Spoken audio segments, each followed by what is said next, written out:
Olá pessoal, boa noite, tudo bem com vocês? Quem fala é a professora Eliane e nós vamos a mais uma aula da disciplina Higiene e Profilaxia. Dando continuidade ao nosso assunto, nós falaremos sobre prevenção em ambiente hospitalar.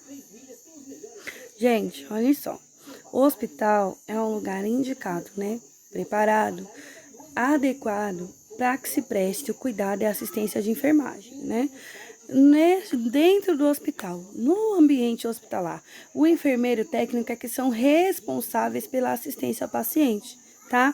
Em todos os processos do cuidar.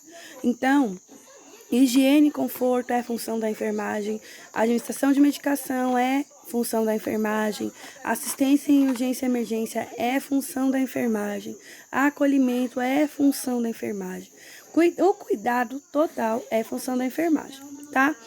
E essa responsabilidade desperta em nós fatores morais, fatores cívicos, e entre eles a responsabilidade ética e política, tá? Claro que quando nós falamos num contexto social, num contexto econômico, num contexto jurídico, também envolve. Por quê? Tudo que está escrito no prontuário é documento. Se eu realizei alguma coisa e coloquei no prontuário, é um documento. Então, tem valor jurídico, Quando nós estamos falando em ética, nós estamos falando não só da ética profissional, proteção ao meu grupo, mas eu estou falando também que eu devo zelar pela segurança, a proteção, o sigilo e a privacidade do meu cliente. Eu tenho que respeitar o indivíduo como um ser, como alguém pensante, para que eu não comprometa a integridade física e mental desse paciente, tá? E quando eu falo de responsabilidade política, eu não estou falando de política partidária, estou falando de sociedade. Porque as pessoas, o ser humano é político, qualquer situação que se trate de um ser humano vai colocar em jogo, articulações, negociações, vai criar situações, vai mudar o ambiente, vai discorrer uma história, Então, todo paciente, todo ser humano, ele é político. Então, eu, enquanto profissional da área da saúde, eu tenho que ter consciência ética e política para prestar uma boa assistência ao meu paciente. E o que são cuidados preventivos? Porque, gente, a medicina, ela pode ser sanitarista, ela pode ser curativa, ela pode ser preventiva, tá? Então, a prevenção faz parte do nosso trabalho, Nós cuidamos da prevenção, promoção e reabilitação da saúde. Nós cuidamos da pessoa em todos os âmbitos. Quando nós falamos em prevenção, nós estamos falando em prevenir acidentes, nós estamos falando em diminuir riscos, e isso é função da equipe da enfermagem. E essa responsabilidade maior cabe ao técnico de enfermagem, E ao enfermeiro, que é quem o técnico reporta as ações. Então, o paciente ele deve estar protegido de queda, de queimadura, de calor excessivo, de frio, de corrente de ar, de substância química, de contaminação, de odor, de constrangimento, de riscos físicos e riscos emocionais. Então, quando nós falamos em prevenção, nós estamos falando assim, de higiene, conforto, de cuidado, prestação de serviço. E o que são agravantes nessa situação? O ambiente barulhento e agitado, uma cama sem grade, um ambiente barulhento e agitado vai interferir na saúde mental do paciente, do equilíbrio, da hemoestase. Já a cama sem grade coloca o meu paciente num risco de queda, Hipertermia e hipertensão são riscos de agravo, fobia, hematomas, infiltrações no acesso venoso, da hidratação. Já a nível mental, tem também a solidão, o excesso de medicação, a falha na mudança de decúbito, que pode gerar uma lesão por pressão, e entre outros. E quais são, Por exemplo, acidentes por agentes mecânicos. Gente, um paciente agitado, se eu não elevar a grade da cama, esse paciente pode cair. Se eu elevei a grade, escrevi no prontuário que elevei a grade e o paciente caiu porque a grade estava quebrada, a culpa não é minha. Mas se eu esqueci de elevar a grade, o paciente teve uma crise convulsiva, o paciente teve uma crise de pânico e caiu da cama, a culpa é minha, Lençóis mal colocados. Lembram que nós aprendemos na aula passada, mas debatemos sobre a arrumação dos lençóis, que pode causar lesão por pressão na pele, É um agente mecânico, porque faz tração. na pele do paciente.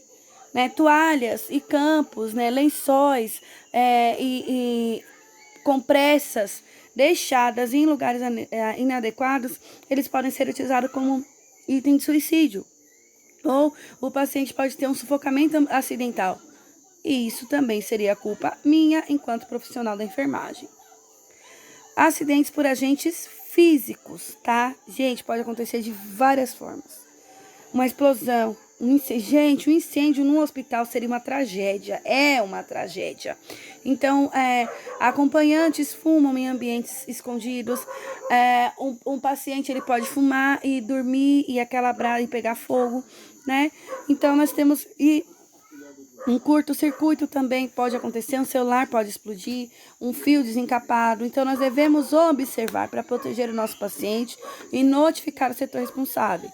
Quando tiver fios desencapados, aparelhos ligados há muito tempo que esquentam, pessoas fumando perto dos balões de oxigênio, né, ou dos torpedos, pessoas que fumam perto dos carrinhos de curativo porque há substâncias inflamáveis. Tudo isso eles devem observar, tá? Nós devemos observar, desculpa. Acidentes por agentes químicos, que pode ser provocado, gente, por substâncias que corroem, que irritam a pele ou que com inalação trazem irritação à mucosa. O uso inadequado, o excesso do uso de éter ou de água oxigenada, de amônia, de coisas assim. Então, precisamos estar atentos à dose correta de tudo. A concentração, que é o valor, né, daquele item dentro do solvente, aos intervalos de uso, a que material que está sendo aplicado, tá bom? Acidentes por agentes psicológicos. Gente, isso é algo seríssimo e gravíssimo, tá? São subjetivos, porque não tem como eu ver, né? Porque são as emoções, os sentimentos dos pacientes.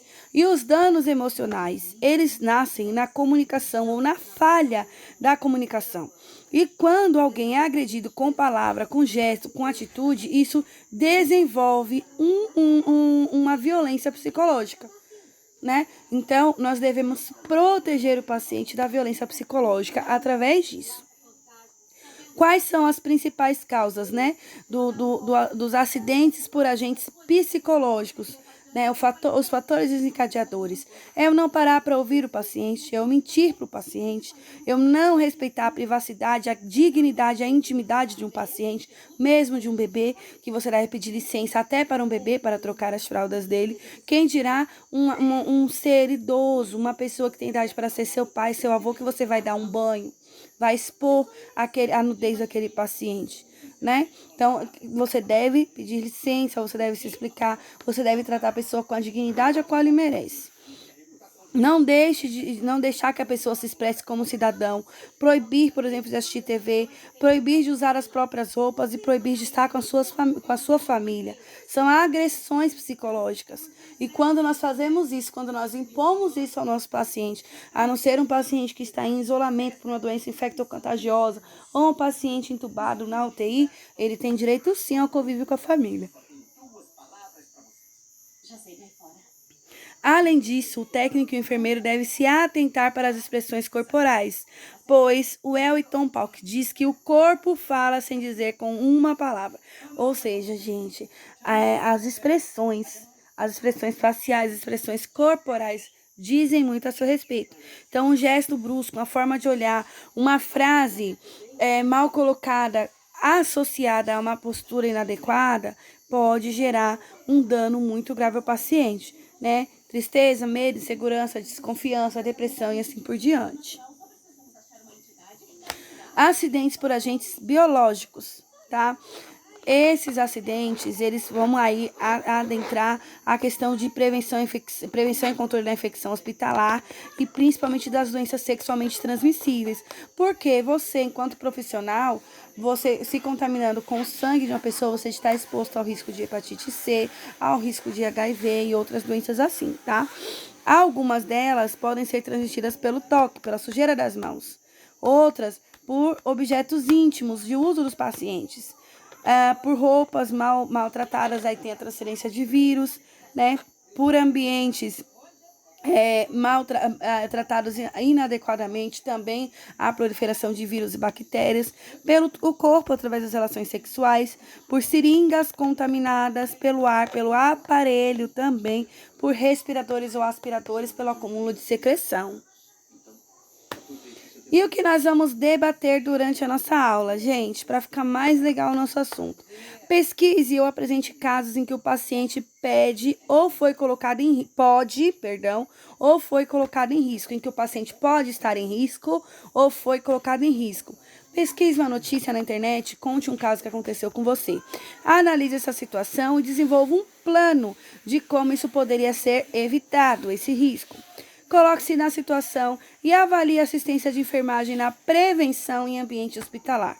Ou seja, você vai encontrar uma situação, você vai nos apresentar essa situação, você vai analisar e desenvolver um plano para que isso pudesse ser evitado e você vai se colocar no lugar e dizer qual seria a sua assistência de enfermagem para prevenção dessa situação, tá bom? Dúvidas? Chamem no chat, nos falamos daqui a pouquinho. Até lá!